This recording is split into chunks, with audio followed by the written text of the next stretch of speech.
देखो एवरीवन, ये जो हम लोग आज टेबल देख रहे हैं इसका नाम है पीरियोडिक टेबल। सब लोग इसको देखे हैं पहले, 9th में भी पढ़े हैं, 10th में भी पढ़े हैं और अभी आप लोग 11th में पढ़े हैं। ठीक है, तो इसमें जो पीरियोडिक टेबल में आई आप लोग जितने भी एलिमेंटों को देख रहे हैं इसमें आप लोग को टोटल के टोटल बेसिक जो नॉलेज है पीरियोडिक टेबल से रिलेटेड ये आप लोग को बताया जाएगा। ठीक है, तो इसमें काफी सारे ना अच्छे ऑब्जेक्टिव टाइप के क्वेश्चंस भी बनते हैं जो कि पीरियोडिक टेबल से क्या होते हैं, रिलेटेड हैं। तो हम इसमें काफी सारी चीजों को आप लोगों से पूछेंगे, आप लोग इसको बताइएगा। ठीक है, ऐसे भी ये चीजें आप लोग को हम पहले पढ़ा चुके हैं और इसको हम लोग अच्छे से करेंगे। तो देख लीजिए, इसको एक बार अच्छे से देख लीजिए, इसको हम लोग पीरियोडिक टेबल कहते हैं। ठीक है, तो अब हम आप लोगों से ये सारे के सारे चीजें पूछते चलेंगे, आप लोग को बताना है। ठीक है, और इसमें सारे के सारे ऑब्जेक्टिव क्वेश्चन है। तो चलिए पहला क्वेश्चन है, आवर्त सारणी में तत्वों को किस क्रम में सजाया गया है? आवर्त परमाणु संख्या के बढ़ते क्रम। आवर्त सारणी का पहला तत्व कौन सा है? पहला तत्व कौन सा है? देखिए यहाँ पर हाइड्रोजन है जो कि आवर्त सारणी का क्या है? आवर्त सारणी में, ठीक है, जो कुल तत्वों की संख्या वो कितनी है? अगर यहाँ पर हम लोग ना नंबरिंग को देखेंगे तो टोटल एलिमेंटों की संख्या कितनी है?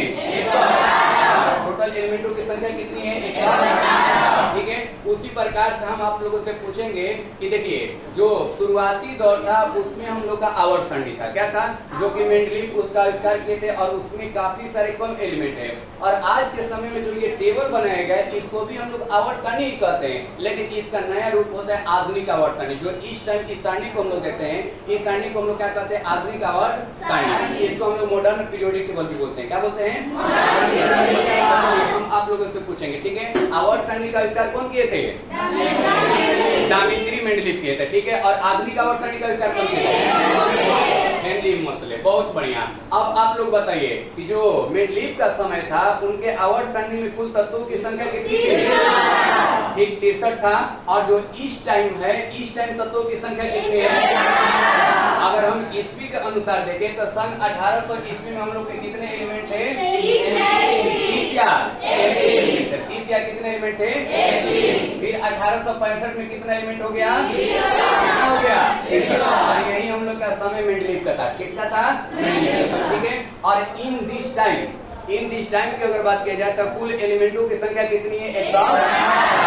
चलिए ये तो सारी चीजें हम लोग ना क्लियर कर लिए। ठीक है, अब आप लोग बताइए आवर्त सारणी में कितने आवर्त होते हैं? यहाँ पर देखिए, ये पहला आवर्त है, ये दूसरा, ये तीसरा, ये चौथा, ये पांचवा और ये छठवा, और कितने है? आवर्त सारणी में वर्गों की संख्या कितनी होती है? कितनी होती है?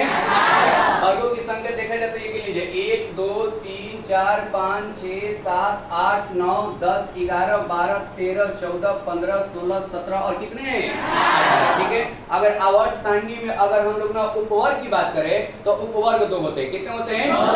देखिए ए और बी जो ब्लॉक होता है इसमें उपवर्ग ए आता है, इसमें उपवर्ग क्या आता है? ए आता है। और जो ये ब्लॉक डी है इसमें क्या आता है? क्या आता है? बी आता है। ठीक है, तो इसमें ना आप लोग ना बी करिएगा। ठीक है, जैसा कि आप लोग को ये दिखाया जा रही है, सब में बी है ना, तो ये उपवर्ग बी इसमें आता है। और ए देखिए इसमें ए है सब में, तो इसमें ऊपर क्या आता है? ए आता है। चलिए तो ये भी हम लोग ऑब्जेक्टिव क्वेश्चन क्लियर कर लिए।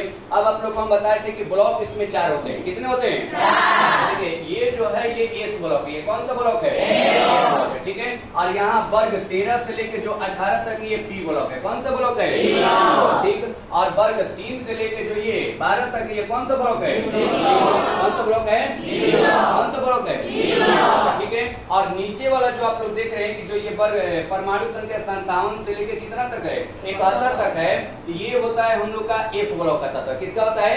और उसी प्रकार से जो 89 से 103 तक का था ये भी किसका होता है? ए ब्लॉक का तत्व। अब ये 2 श्रेणी माना जाता है। 2 क्या माना जाता है? एक को हम लोग बोलते हैं लैंथेनाइड श्रेणी। क्या बोलते हैं? और एक को हम लोग बोलते हैं एक्टिनाइड श्रेणी। क्या बोलते हैं? तो इस प्रकार से आप लोग समझे आवर्त सारणी में कितने आवर्त हैं? 7। वर्ग कितने हैं? ब्लॉक कितने हैं? उपवर्ग कितने हैं? ये सारी चीज आप लोग समझ में आ रहे हैं? चलिए ठीक है, अब देखिए कुछ ये जो आवर्त है इन आवर्तों में ना तत्वों की संख्या होती है। आवर्तों में तत्वों की क्या होती है? जैसा कि आप लोग को हम पहले बता रखे होंगे। ठीक है, जो फर्स्ट आवर्त होता है इसमें कितने तत्व होते हैं? दूसरा और तीसरा में कितना होता है? 8 होता है। ठीक है, चौथा और पांचवा में और छठवा में कितना होता है? 32 होता है। ठीक है, और 7वां आवर्त क्या है? ठीक है, तो देखिए ये हम लोग का पहला वर्त है और ये हम लोग का देखिए कब तत्व है, एक और एक कब है यहाँ पर दो, एक वहां पर एक यहाँ पर कब हो गया दो। अगर दूसरे आवर्त की बात करें तो देखिए 1 2 3 4 5 6 7 और कितने 8। उसी प्रकार से हम लोग पूरे आवर्तों को देख सकते हैं कि उसमें तत्वों की संख्या कितनी है। ये सारी चीजें आप लोग समझ गए। तो इतना सारा जो चीजें हैं हम आप लोगों को ये बता रखे, ठीक है।